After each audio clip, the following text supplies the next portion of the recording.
Good morning students. आज हम लोग देखेंगे कि एक समान विद्युत क्षेत्र में द्विध्रुव आघूर्ण को घुमाने में कितना बल युग्म लगता है, कितना कार्य उस पर करना पड़ता है और उसकी स्थितिज ऊर्जा कितनी होती है। तो सबसे पहले हम लोग देखते हैं कि एक समान कोई विद्युत क्षेत्र ले लेते हैं। एक समान विद्युत क्षेत्र का मतलब है कि इसके हर बिंदु पर यहाँ पर किसी भी बिंदु पर विद्युत क्षेत्र की जो तीव्रता है वो समान होगी। ठीक है, परिमाण जो है वो समान होगा। तो एक समान विद्युत क्षेत्र हम लोग ले लिए E। ठीक है, अब इस पे एक द्विध्रुव रखते हैं। तो मान लो एक द्विध्रुव ऐसा रखा हुआ है AB, इस पर मान लो प्लस Q चार्ज है, इस पर माइनस Q चार्ज है। तो यहाँ पर क्या होगा, यहाँ पर बल लगेगा इस चार्ज पर, इस चार्ज पर भी बल लगेगा और इन दोनों बलों का जोड़ा ही क्या कहलाता है, बल युग्म कहलाता है। तो इस पर कितना बल लगेगा वो हम लोग देखते हैं। एक हम लोग फार्मूला पढ़े हैं तीव्रता का, E = F/Q0 है ना। तो यहाँ से F का वैल्यू निकालेंगे तो हो जाएगा Q0E। ठीक है, तो यहाँ पर चार्ज कितना है, Q चार्ज है। तो यहाँ पर बल क्या हो जाएगा, ये बल हो जाएगा QE। ठीक है, और इसका जो डायरेक्शन होगा वो ये क्या है, इस डायरेक्शन पे है और ये प्लस चार्ज है तो क्या करेगा, प्रतिकर्षित करेगा। तो इसका डायरेक्शन इसी ओर होगा और ये जो है माइनस चार्ज है तो ये आकर्षित करेगा तो इसका डायरेक्शन इस ओर होगा और इसका परिमाण भी QA बल के बराबर होगा। ठीक है, तो हम लोग पहले देख लेते हैं कि बल आघूर्ण क्या होता है। तो बल आघूर्ण को हम लोग टाउ से प्रदर्शित करेंगे। टाउ ये होता है एक बल गुणित दोनों बलों या दोनों आवेशों के मध्य लंबवत दूरी। ठीक है, तो इस पर लंबवत दूरी हम लोग कैसे निकालेंगे, यहाँ से हम लोग एक लाइन खींचेंगे, यहाँ से हम लोग एक सीधी लाइन खींचेंगे और ये जिस बिंदु पर काटेगा उसका नाम दे देंगे C।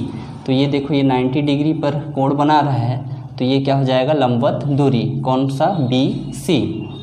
तो एक बल यहाँ पर क्या हो गया, QE और दोनों बलों के बीच लंबवत दूरी BC। ठीक है, टाउ बराबर ये आ गया।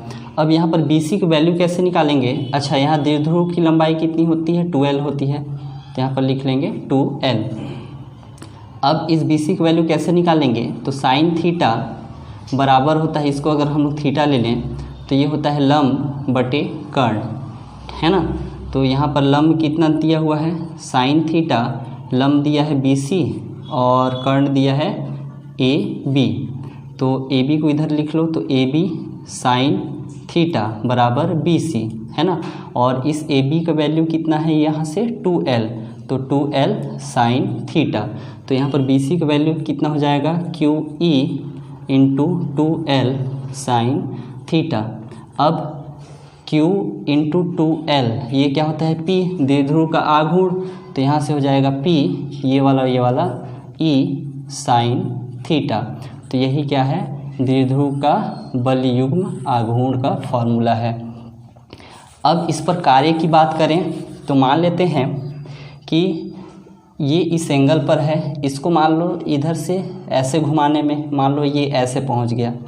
ठीक है, तो यहाँ से यहाँ तक घुमाने में ये θ1 पर था, यहाँ से यहाँ तक θ2 पर हो गया। ठीक है, तो यहाँ से यहाँ तक डायरेक्ट घूमेगा क्या, नहीं, तो क्या होगा, पहले थोड़ा थोड़ा ऐसे करके घूमेगा। तो हम लोग मान लेते हैं कि अल्प कोण dθ है ना, अल्प कोण dθ घुमाने में उसको dw कार्य करना पड़ता है।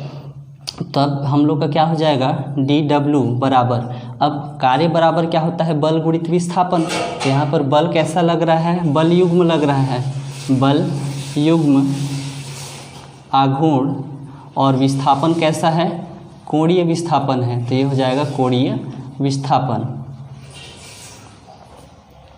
है ना। तो बल युग्म आघूर्ण कितना है, PE साइन थीटा इंटू कोणीय विस्थापन, इसको हम लोग अल्प कोण ले लेते हैं D थीटा। तो ये हो गया dw। अब यहाँ से यहाँ तक पूरे को हम लोग निकालना है तो हम लोग को समाकलन करना पड़ेगा। तो यहाँ से हम लोग मान लेते हैं कि θ1 से यहाँ θ2 तक पहुँच गया, तो हम लोग लिखेंगे θ1 से θ2 PE sin theta d theta. अब यहाँ पर क्या होगा, PE कांस्टेंट हो जाएगा, तो PE θ1 θ2 sin theta d theta. अब इसको हम लोग समाकलन कर देंगे, तो साइन थीटा का समाकलन क्या होता है, माइनस कॉस थीटा। तो यहाँ से हम लोग को मिल जाएगा W बराबर PE माइनस कॉस थीटा, और इसका लिमिट हो जाएगा θ1 से θ2। अब वैल्यू पुट कर देंगे तो PE है ना, θ2 रख देंगे तो माइनस कॉस θ2 माइनस फिर माइनस कॉस θ1 है ना। ये जो है माइनस, ये फॉर्मूले का है, तो यहाँ से हम लोग का हो जाएगा PE minus cos θ2 plus cos θ1, ये माइनस माइनस प्लस, तो इसको हम लोग एक्सचेंज करके लिख लेंगे। तो W बराबर ये हो जाएगा कॉस θ1 माइनस कॉस θ2। ठीक है, तो ये हो गया हम लोग का द्विध्रुव को घुमाने में किया गया कार्य का फॉर्मूला, है ना। अगर हम लोग इसी को बोलें कि ये 0 डिग्री पर रहा हो द्विध्रुव आगे, फिर इसको ऐसे करके घुमाया गया हो, तो यहाँ पर क्या हो जाएगा, θ1 के बदले में यहाँ पर 0 डिग्री हो जाएगा कि 0 से हम लोग को किसी थीटा पर घुमाना है।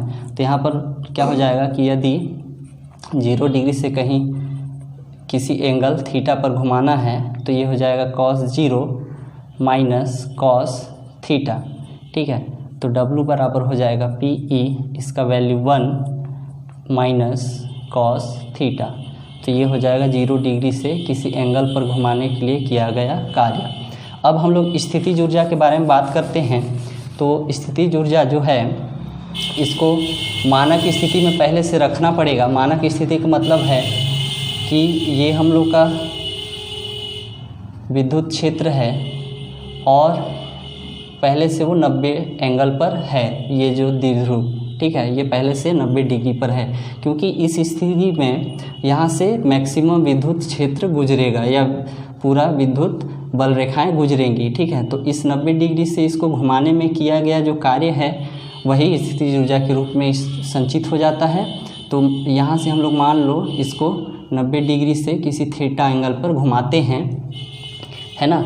इस AB को यहाँ से मान लो ऐसे करके घुमा दिए थीटा एंगल पर, तब हम लोग का क्या होगा वो हम लोग देख लेते हैं। तो इसी वाले फॉर्मूले से हम लोग का निकल जाएगा, बाकी पूरा वैसे ही करना है कि PE माइनस कॉस थीटा, ये जो लिमिट होगा ये 90 डिग्री से थीटा एंगल पर चला जाएगा। तो यहाँ से हम लोग का PE है ना माइनस कॉस थीटा फिर माइनस कॉस 90। ठीक है, तो ये हो जाएगा PE माइनस कॉस थीटा, ये हो जाएगा प्लस कॉस 90 का वैल्यू हो जाएगा 0। ठीक है, तो ये मिल जाएगा हम लोग माइनस PE कॉस थीटा। तो ये जो कार्य होगा है ना कि 90 डिग्री से अगर वो किसी 90 डिग्री से किसी एंगल थीटा पर घुमाएं तो जितना कार्य करना पड़ता है वो उसकी स्थितिज ऊर्जा के रूप में संचित हो जाती है। तो उसको हम लोग लिखेंगे U = minus PE cos theta. तो ये आपका स्थितिज ऊर्जा का फॉर्मूला हो गया। ठीक है।